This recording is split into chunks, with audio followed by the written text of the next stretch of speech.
Hello, I'm Lysander Xanthus, and these are just a few quick notes about pumpkins.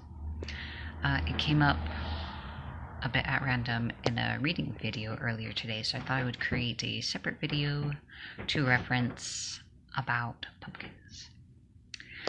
So I have a few pumpkins here with me right now, and we'll be taking a look at those. The noise in the background is my cats. So, first of all,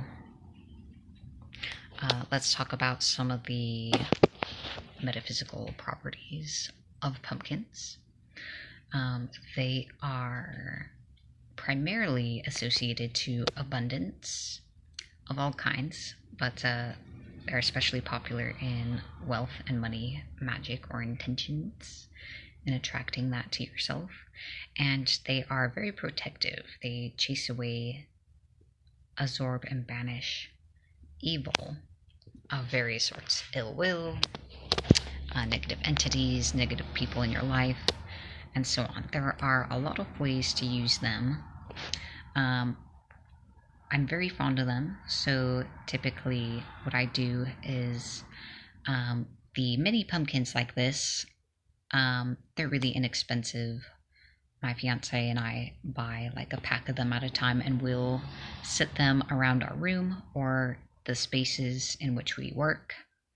I like to set one of them on top of where I keep my money, or with my Lady Fortuna statue. If you have a working altar or wealth altar, pumpkins are a great addition to that.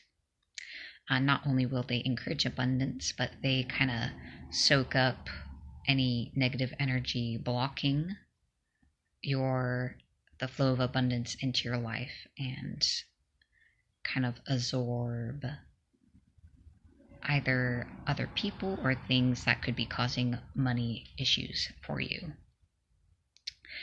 Sometimes you can tell that they're working hard based on how quickly they start to rot. I've definitely noticed this when I first got them. They went really quickly, and as I kept putting them on, they lasted longer.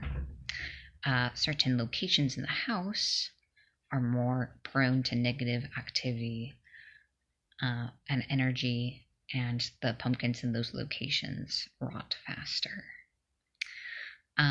If you use them protectively, they will probably tend to go faster as they deflect danger and negativity on your behalf.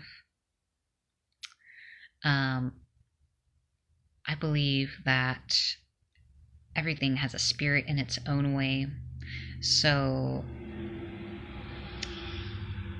one of the ways to get more out of your pumpkin, or any kind of plant or herb or what have you, is to connect with the spirit of the plant.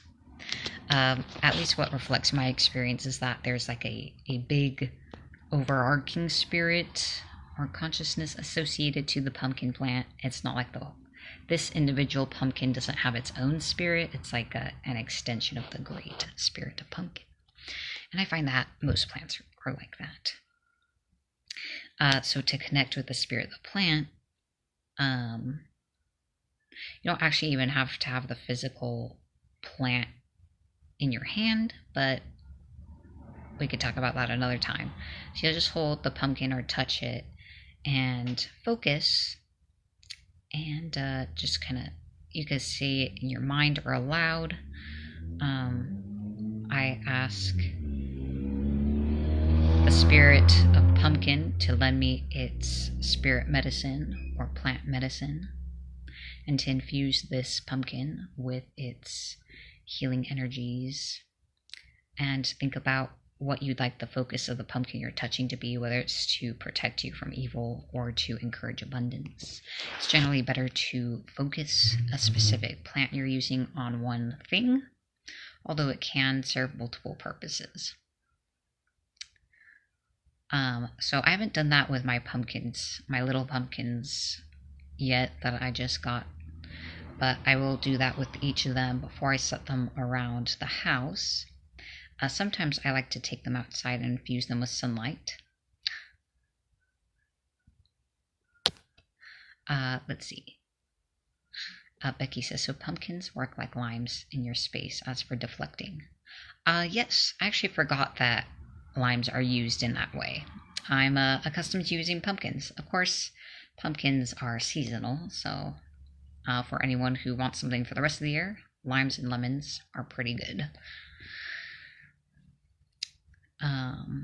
There's a lot of things that are very protective. That is also a good topic for another time. So I have like 5 mini pumpkins next to me right now, so I'm gonna do that with each of them and then set them around.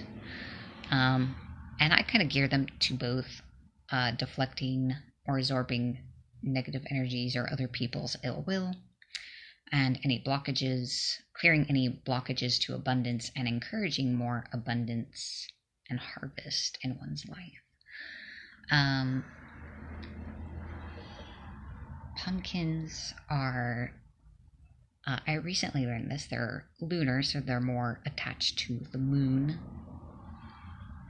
I think of orange pumpkins as being more sunny, but I do have a white one here with me. I really wanted a white pumpkin this year because it looks like it reminds me of the full moon. So that's this one.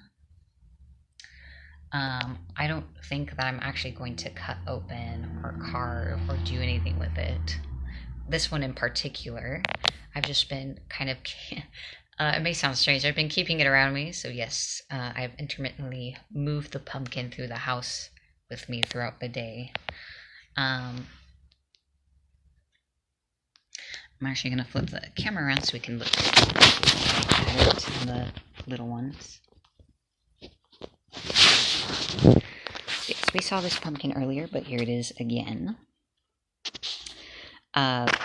This white pumpkin definitely gives me lunar associations to the full moon.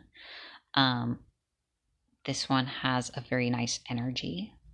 All pumpkins have a good energy, but this one has a particularly benevolent one, so I've just been keeping around and enjoying its vibes and allowing it to take onto itself whatever is on me that needs to be removed. And it's having a good influence, so I'm sure that some of the people watching are sensitive and can feel for themselves its benevolent presence. Next to it I have my little pumpkins that'll be going around our room. Again, one of them I'm going to reserve for being on top of my money box. And one of them, I think I might actually dedicate all of them to Fortuna, which is who this statue is. Yes, I love this pumpkin very much. So I'm just appreciating it while it's alive and vibrant, and once it starts to kind of wilt a bit, I'm going to be putting it outside underneath the tree in the front yard, which is what I do with all the mini pumpkins as well when they start to get soft and they've done their job. I did it for the first time last year, and I thought it was a really good experience, but every year I do a pumpkin spell and ritual. I was going to do it with this one, but after spending time with it and feeling its energy, I decided that it wasn't appropriate for this one in particular. It's just meant to be loved, that's all. I am probably going to obtain another white pumpkin and a orange pumpkin for that later. I typically prefer to do it a bit later in the season, so I'm going to try to hit the Taurus full moon in November with that. There's typically still pumpkins for sale. We'll see how it goes. We'll see. And of course, I'll be talking about that with you guys when we get closer to it, but it's like a ritual in which you use the pumpkin to manifest a lot of wishes for your year ahead. And this has been like my most productive year ever in my life. So I can say that even though I didn't achieve the end results I stuck in that pumpkin, there has been some major progress. And really, that's all you can ask for from a spell. If you guys would rather look at the pumpkins than me, just say so. I'll flip it back. I enjoy looking at them. I'm just sitting the white one in my lap.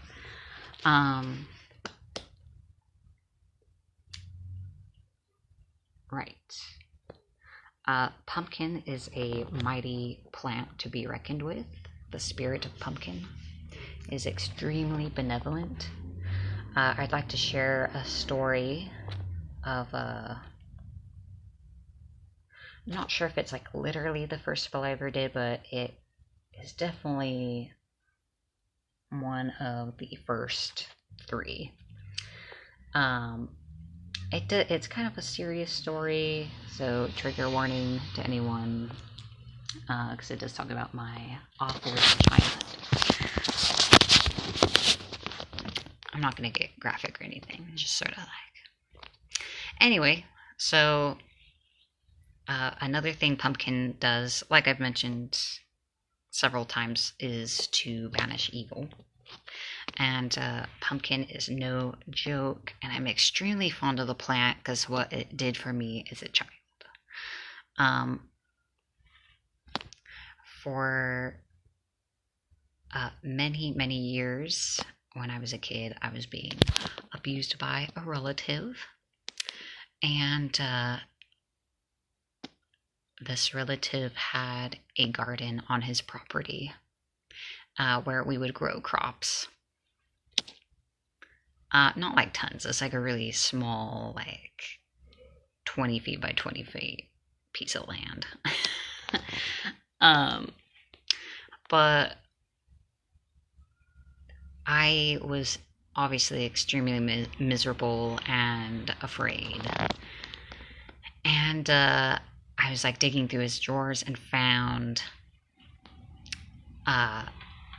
something he had drawn, and it like scared the hell out of me. So I took it, and I took some pumpkin innards and seeds, because we had just recently gotten pumpkins for the season, and I took it out into the yard and buried it all together, and I watered the seeds, and I wished upon them, you know, as this grows, the evil goes. That's what I said. I just came up with it on the fly.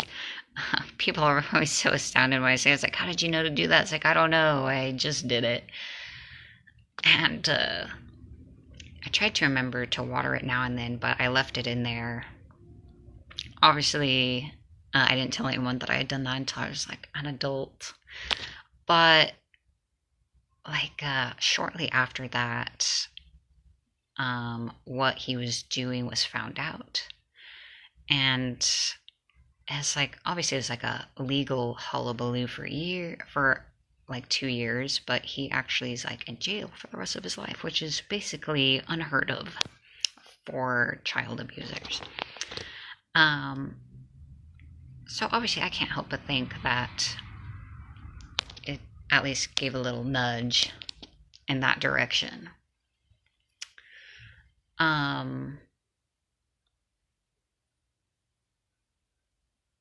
Yes.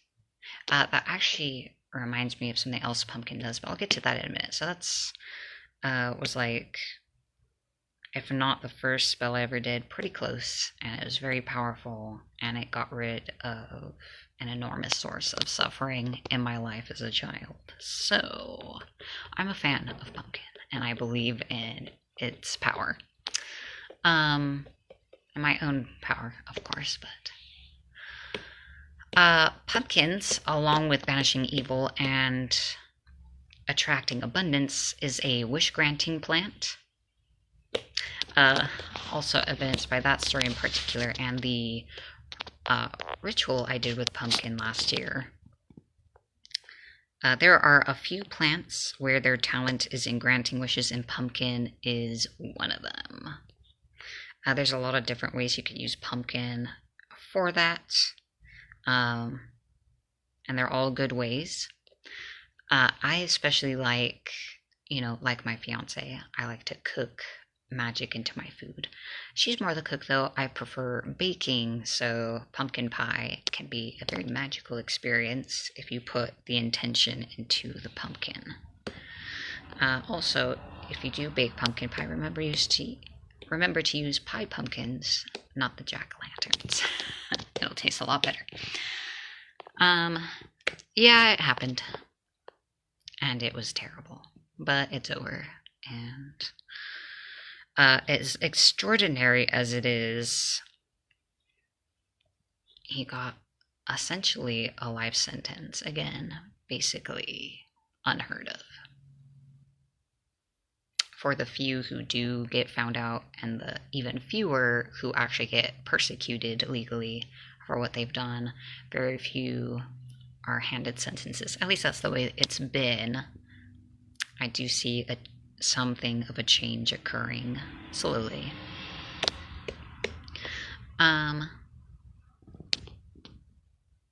Yes. Pumpkin pie, however, is pretty great because you can also add a lot of other prosperity spices such as cinnamon, nutmeg, allspice.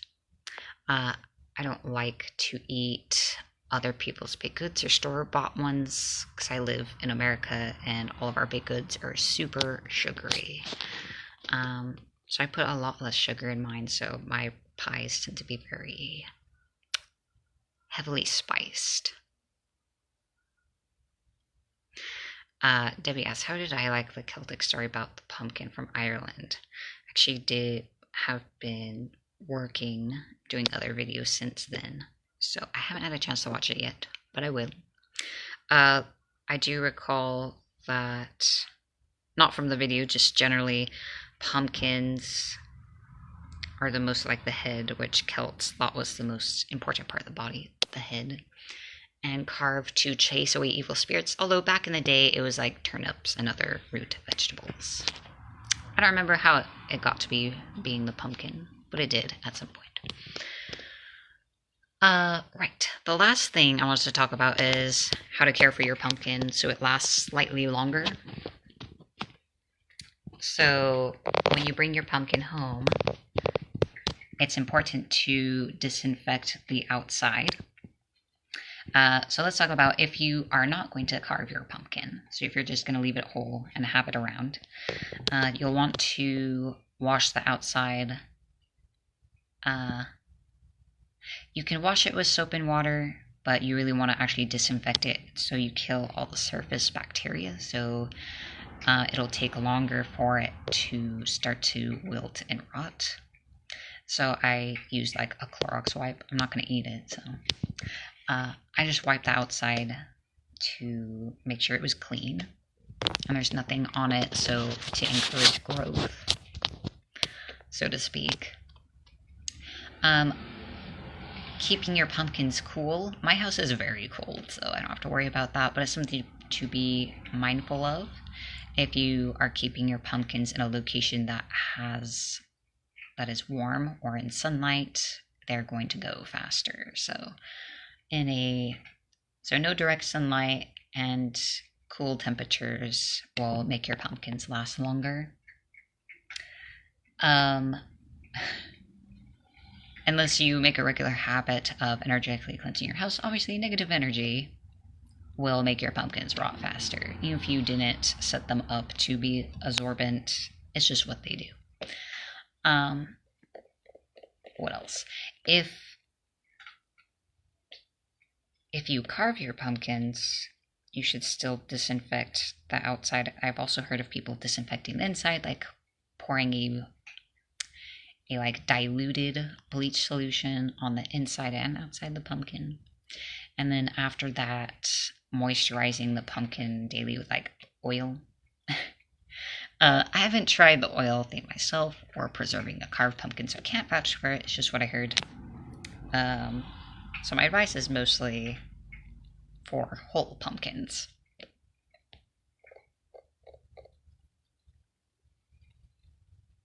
Yes, that is what they used to do, Debbie. Turnips are also a pretty tasty root. Yes, I think that's all I wanted to say. I just wanted to create a separate video so that this information wasn't in the middle of a live reading video, because no one would ever find it or know it was there. So that's why I created a separate video. I hope all that was interesting and that it helps. When I get close to actually doing my pumpkin ritual for the year, I will be posting about that here. So probably around November 10th, but obviously if you're following my page you'll see it. I might do it sooner, it just depends. I will probably acquire quite a few pumpkins throughout the season because I enjoy them so much. They've been very good to me and I really like their energy. So if you I would say acquiring a pumpkin into your home this season is probably a good idea. Whether it's a small, cute one like this, or like a full-size pumpkin.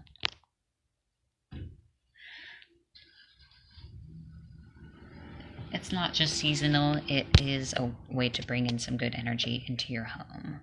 So, I will see you guys later. Thanks for watching. Feel free to comments, questions, concerns, and have a lovely rest of your day. Be blessed.